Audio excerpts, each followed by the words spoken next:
Hey, how's it going? Are the gospel accounts of Jesus' life accurate or historical? That's today's video. I was recently going through some contemporary Christian music that I had, and I came across this artist, Rich Mullins, and the song is called My Deliverer Is Coming. And the song opens with the line that Joseph took his wife and child and he went to Africa to escape the reign of a wicked king or something like that. And it got me thinking, because I'm still currently reading Dr. Robert M. Price's book, The Incredible Shrieking Son of Man, and he was actually, Bob Price was actually addressing that story and how that's not accurate. Like why is it that, the writer of Matthew would have, I think it was Matthew, and have Joseph and take Mary and take, little baby Jesus and have them go, to Africa. Where does this idea come from? And he was drawing the parallels to, I believe it was the Old Testament story about, I forget who it was, but anyways, there's lots of parallels, and you can see that where they used stories from the Old Testament and the New Testament gospel writers just retold them with Jesus as the center point. So that got me thinking. And I was like, are the gospel accounts of the life of Jesus, are they historical, as they often discuss on my channel here? And I don't believe they are. I mean, can they be corroborated outside? How many other outside extra biblical sources do we have, where we can say, yeah, they attested, to this or that? I mean, if it's nothing more than just the Gospels, then to me that's not very convincing. That you go to one book that has a collection of very fanciful tales that somehow we're led to believe that they're true, and that we're expected to believe by Christians that they're true, as if like there were no other fanciful tales ever written. There was never any sensational stories ever written throughout history. I mean, the answer to that is there was. So then that leads me to thinking in my process that if there were other fanciful tales, if there were other things that were just, other things that were written, why are we to believe that the Jesus stories are true? And are the Jesus stories, are the things attributed to him, like his birth, is that really unique? I mean, or can we find other stories, other parallels of other individuals in history that, had a virgin birth, or were born through an earthly woman or whatever? And the answer is yes, we can. So as you begin to peel back the layers of the onion, so to speak, one can see that, this big, greatest story ever told kind of thing really isn't so great if you've got all these other accounts of. Now, you have to acknowledge these other stories are no more true than the Jesus story. That's probably what's more consistent with what we have, is that they're no more true than none of them. They're all cut from the same cloth. So why are we to believe that in this one instance that they are true? If there were other rising and dying gods, if there were other folks, like Mithras and others that were, if they existed and they have a very similar, they carry a lot of the same characteristics, born on December 25th, or virgin birth. I mean, there's all these things you can go down and find that, the Jesus story isn't really so unique. And I was thinking about the whole thing in that song by Rich Mullins. If Joseph took his wife and child, well, first of all, it's not his child. And then you get to start thinking about the Immaculate Conception and how that idea, that concept of, Jesus became, pregnant, through the Holy Spirit or whatever, that kind of thing. It's like, God's super sperm. It's like, come on. I mean, it's like, never in any other reported time of history has this ever happened. See, because it's never happened, but it's not true. There's been other instances of other stories quite similar to this, and so I think one of the Christian defenses to this would be right off the bat, would say, oh well, all those other secular stories, the non-Christian ones, the ones that aren't like the gospel account of of Immaculate Conception or whatever, virgin birth, they just plagiarized the one true story of Jesus. And so no, these other stories came before Jesus. And of course, I mentioned this in another video where the Christian response to that is that the devil went back in time and they counterfeited all these other stories. I'm like, which is more likely, that or the fact that they probably just made up some bogus stories? And like I said before, it's not like there are no other fanciful tales. I mean, we know there were many books called I think it was the Apocrypha, where they just Bishop Irenaeus decided, well, no, we weren't going to canonize those stories because they were just too far out there. Maybe it was Gnostic writings, I can't remember. They're too far out in left field that they didn't, they're like, no, Jesus didn't ride a rainbow, one-horned unicorn, shitting out rainbows across the sky. Obviously, that would be too, like, oh my gosh, that's just, that didn't happen. But yet, all the other accounts, they're tame enough that we can say, yeah, it's reasonable that these things could have happened. And I suppose there could have been a resurrection on Easter Sunday. I mean, those things could have, possibly. I don't know. But it just seems to me that when there's common stories and other literature out there from that time period, before and after the alleged time of Jesus, that's got to be very telling that maybe we're not dealing with a true story here. If it shares many things in common with other things, it's like, hell, if it looks like a duck and quacks like a duck, if it's consistent with other stories, then what is left that makes it really unique? Not to mention the fact that another man dying for another man's sin was not a teaching that the Jews believed in. So all these questions arise. So I don't think that what we're dealing with is a historical record. I understand that that's a Christian assertion that we are, and I know the apologists will go to great lengths to try to explain how it is that it is a historical record, and there's much of what the Bible contains. It's been corroborated with what? What has it been corroborated with to show that in fact it is a historical account? I don't believe it has, other than just the book itself stating these things. What else is there? I think.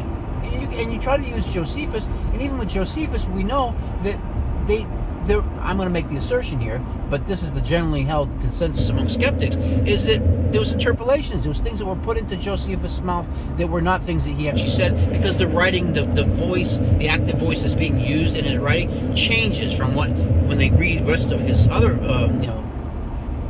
writings, like on the Antiquities of Jews, it changes. So why would that be? And so it's just, Christianity to me just seems to be shrouded in all this, not secrecy, but shrouded in all this like cover-up, hush-hush stuff in the early church that they wanted Christianity to emerge as the new dominant religion. And there was a lot of different reasons. Some people say, well, why would they write these things if they weren't truly historical accounts, if these things really didn't happen?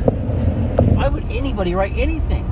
I mean, is the only explanation for why we have the Holy Bible, the Hebrew Bible, or the New Testament, that these events actually occurred, and they are? Like, you can't look at it as allegory. You can't look at it as just good tales that were made up. I mean, there were lots of other good... It's like, I wish that, like, if there was a God, he could come down and just tell us, oh, no, this just truly wasn't what I'm all about. This really, truly wasn't me. This is what it really is. And, I know how Christians, you guys believed all the stories, but that was just really some stuff that mankind made up. It was just man-made, and, this is what I'm really all about. I wish that would happen to shut them up so they could see. Now, I don't know that it's not, but it's with all the inconsistencies, with all the problems, and they say, oh, no, there's really no contradictions. They're just apparent contradictions. Everything can be massaged away and harmonized, and no, I don't think it can be. And if that was not the case, then you wouldn't have all these countless secular scholars.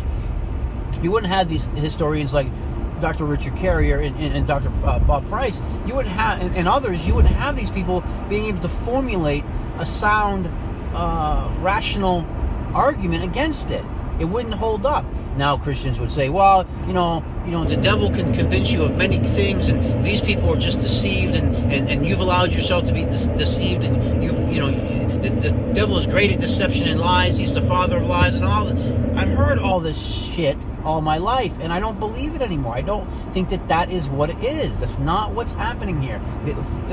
The more you know, the more educated you are. So I feel like for those people that want to still hold on to Christianity, I believe it's a knowledge deficit for them. I think, like I've said in my other video, I believe it's a lack of understanding of information available to begin to see the world and stories in their entirety and know what the Christian faith stories in the New Testament and even in the Old Testament, what cloth they're cut from. And if you can see, there are similar cloths, and it's cut from a certain fabric, it's woven in a similar way, and it has the same kind of tales but just told differently. What is unique about that? What makes it true? What makes it authentic? I don't think it is. But I understand, because Christians lack that knowledge, because they lack, other concepts, other stories of rising, dying gods. They don't know about, Romulus, and they don't know about all these other. They just think that the Jesus story is the greatest thing since sliced bread. And it's like they don't know. And so you don't know what you don't know. But if you're armed with different information, and if you can go back and say, you know what? What's historical about the New Testament? What in there can we corroborate? And I don't believe there's a whole hell of a lot that we can. I could be wrong in that. I don't think that I am. I just don't have all the details at my fingertips to spout out to y'all right now. But you can certainly look it up yourself to try to figure out and take on, if you have not already gone on the journey, I certainly encourage you to, fact check Christianity. In this day and age where people assert lots of things, and the Christians asserting this and that, try to go fact check it. Go look it up for yourself. Just believe it, hook, line, and sinker, and be like, oh yeah, this is... No, yeah, why else would they make this stuff up? Because lots of people make up stories. Lots of people make sensational stories. The fact that it exists doesn't mean that what that was said, what was claimed, is in fact true. So no, I don't think that the Jesus account is unique. It's only unique to the individual who lacks more knowledge about ancient writings and just understanding, the history of religion and study world religion to see, it's not that hard. If you ever take a world religion class or whatever, you can begin to understand and see, get context for how to interpret what it is that you're looking at and why it is in this one instance we're to believe that the Christian story is true, and only because they assert it. And like I said, the Christian faith is so riddled with so much that's, I don't want to say cover up, but like I said, stories where they've gone back and interpolated, put things into that maybe it's not in the original manuscripts, and it's like there's lies, there's lots of deception even within Christianity, because the Catholic Church wanted it to become, I don't think that Emperor Constantine, his whole thing, it was all to unify his empire. I think many Christians won't dispute that. It wasn't that he was a Christian and he believed that he saw how uniting his empire under Christianity could be advantageous for him. So you see what I'm saying? And that's one of the reasons why it flourished. It's not like it flourished. Oh, it flourished because it was the Lord's will. It flourished because no, that's not why. So I think that a lot of these other things that Christians try to assert and say, oh, it happened, it was all the appointed time, it was this, it's that. They're assertions. They're not facts. They're claims that are made that can be poked holes in. You can make it look like Swiss cheese and show, okay, you say this, but what about this? Well, we don't know. You're right. That's a good point. But okay, so your sound thinking is not so sound, and so maybe you do have reason to doubt. Maybe you do have reason, to not believe. But no, is it a historical account? No, I don't think so. If it was, we'd have some significant troubles. We'd have some significant issues where things just don't fact check. They don't check out. Why we can find no, story. We can find no real evidence for a mass exodus. Of the Jews, and that's just things in the Old Testament, and plenty of things that are alleged in the New Testament in the different stories.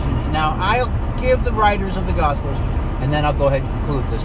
But I'll give the writers of the Gospels a little bit of leeway that they could have screwed up the stories. But the thing of it is, they had each other's copies. You know what I'm saying? When Mark wrote his Gospel, Matthew had a copy of it. It could see it. It could plagiarize and retell the story. And I think that's exactly what he did. And same thing with Luke. When Luke wrote his Gospel, if that's even the author's name, he had Matthew and Mark to do. And by the time John wrote his, you're saying, so they had these stories available. And so that explains why each retelling of the story gets more sensational than the next, than the prior. doesn't mean that each one of them was giving it an oral tradition passed down. It doesn't mean that. What it means is they're great storytellers, and they just retold the same story and added things and left out things that they didn't agree with or didn't like, or things that were embarrassments or this or that. That's one of the other things, the embarrassment clause that they try to say. Well, because the stories have embarrassing things that God wouldn't have allowed that, or he did allow it to be more authentic or whatever. No, it's embarrassing, and the reason that the issue's there and the reason that the contradictions show up is because they weren't really reporting history. If they were really reporting history, it would be consistent. It would be factual. The details would be consistently the same. Now, some say, well, no two people tell the same story the same way. But the general overview, yeah, okay, it's a story about a life of a man named Jesus, yada, yada, yada. We get all that. But there's some key details when you start to explore the differences in the Gospels, and you begin to see that they just don't hold up to be a historical document. They don't hold up to be historical facts that can be corroborated. So given that information, or that assertion that I'm making, I feel we have great reason to doubt in the validity and the authenticity of the Gospel stories, is whether or not they really account for a man that may or may not have lived. So that's today's video. I hope you enjoyed it. See you next time.